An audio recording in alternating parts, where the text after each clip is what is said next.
What's the dumbest mistake you've seen an incompetent coworker make? My wife worked at a gas station and found out her coworker, who had been there for years, had been refilling the napkin dispenser by cramming them one at a time through the front slot. She walked up and unfastened the back, and apparently his jaw hit the floor. He had never considered that there might be a better way to do this. Working in pharmacy, a pharmacist gave a customer a flu shot and threw the used syringe in the container with the new syringes instead of the container to dispose them. Another pharmacist went to grab a new syringe later on and ended up getting stabbed with the used syringe. Caused a total storm. I worked as a radiation protection tech at a power plant that was refueling.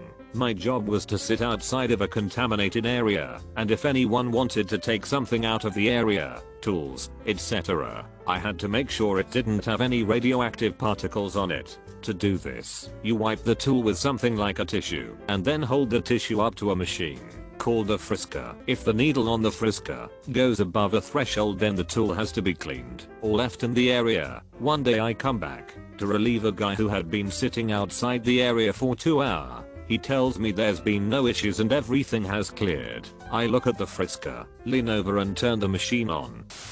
Removing the plastic wrapping from a pallet of 5-gallon cans of highly flammable acetone. He didn't have a box cutter, so he proceeded to melt it with a lighter. Shut down a critical file server, then lied about it. Even after he was presented with the logs that showed it was his user account that initiated the shutdown. It's not so much the mistake that he made, but it was when he lied about making the mistake. That was a rookie move. My coworker at the bowling alley had to walk down a lane where a group of very young children, maybe 4 to 8 years old, were bowling to retrieve a ball that had stopped in the gutter about halfway down to the pins. When he had picked up the ball, my other coworker told him to go walk it back down to the children. However, this guy had it in his mind that it would be best to bowl it back down at the group of small children instead. Luckily, one of the adults with the children was a big muscular guy who was able to stop the ball and pick it up without anybody getting hurt.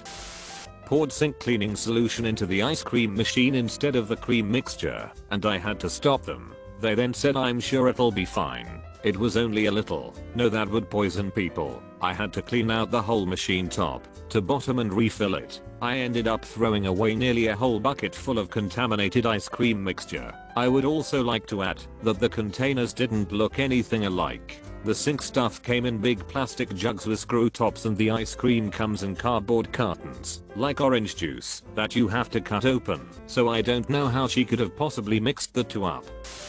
Was making pizza. Guy broke the pizza board, the thing with the handle you make the pizza on, and then slide the pizza into the oven. I found the other one, and he lost that. So I told him to make pizzas on one of the plastic cutting boards. He put the pizza into the oven on the board and just left it. The board melted. No more pizza that day.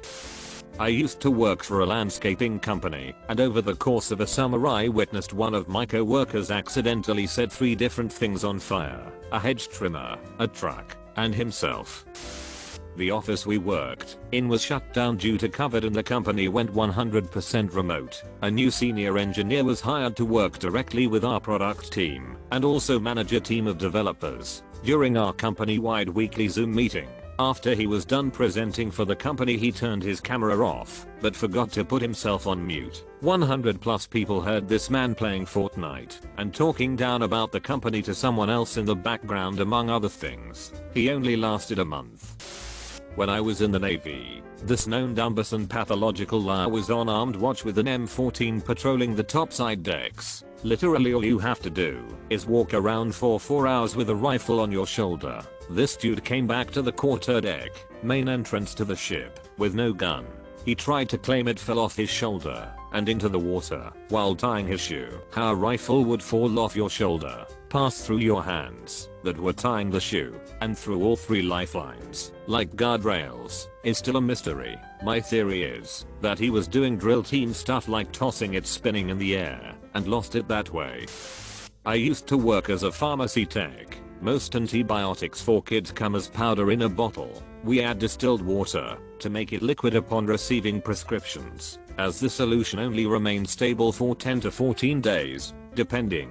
One day, a father drops an amoxicillin prescription for a child. Usual questions are asked: age, weight, allergies, type of infection, desired flavor. Product is prepared and given to the father. He leaves. 2 hours later he comes back, says the medication smells funny. I think duh, medication often do, but I still waft the scent with my hand to my nose and point he's right. Something is off. I give the bottle to the pharmacist. He agrees and makes another bottle right away. The original antibio bottle smelled like straight up alcohol. In a lab, we keep multiple solvents for many use: water, simple syrup, mineral oil, ethanol. One of the techs added ethanol to the antibiotic instead of water, and we were all flabbergasted as how the mistake could have occurred, because all the solvents are 1. Of different size, 2. Of different label color, and 3. Identified in huge letters. We identified the tech guilty of that mistake and they couldn't even say how that error occurred. New temp to hire admin. She was supposed to order lunch for a big meeting. They told her where to order from and how many omnivores, vegetarians, and vegans. She showed me the order she was going to place, and I corrected her, pointing out she didn't have any vegan food or enough vegetarian. She told me I was wrong and ordered anyway, even with me screeching at her not to do it and explaining what was wrong. Omnivores got beef, vegetarians got chicken. It's not meat. Vegans got salads with egg and cheese, but it has vegetables. She was not hired on full time.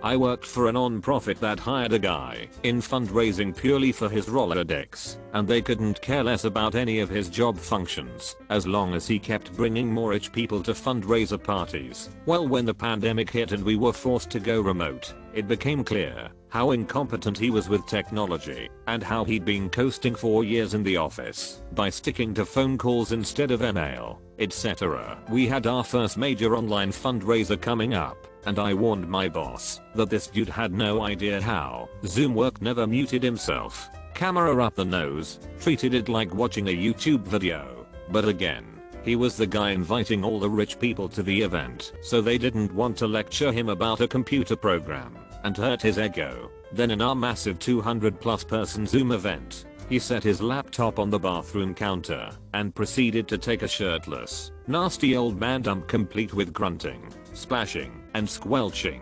It was so loud it drowned out the speaker. They had to end the event early because they had no way to mute him, and it kept going for a full 2 minutes with no sign of stopping. I nearly threw my laptop out a window that night. One volunteer had no computer experience. We showed her step by step how to do her job. She didn't know what a mouse was, how to click on something, etc. We got her up and running. She was pleased with herself at having gotten the hang of using a PC. Fast forward 2 hours. Come back to the office and she's in tears. I swear I didn't do anything. There were just fish everywhere all of a sudden.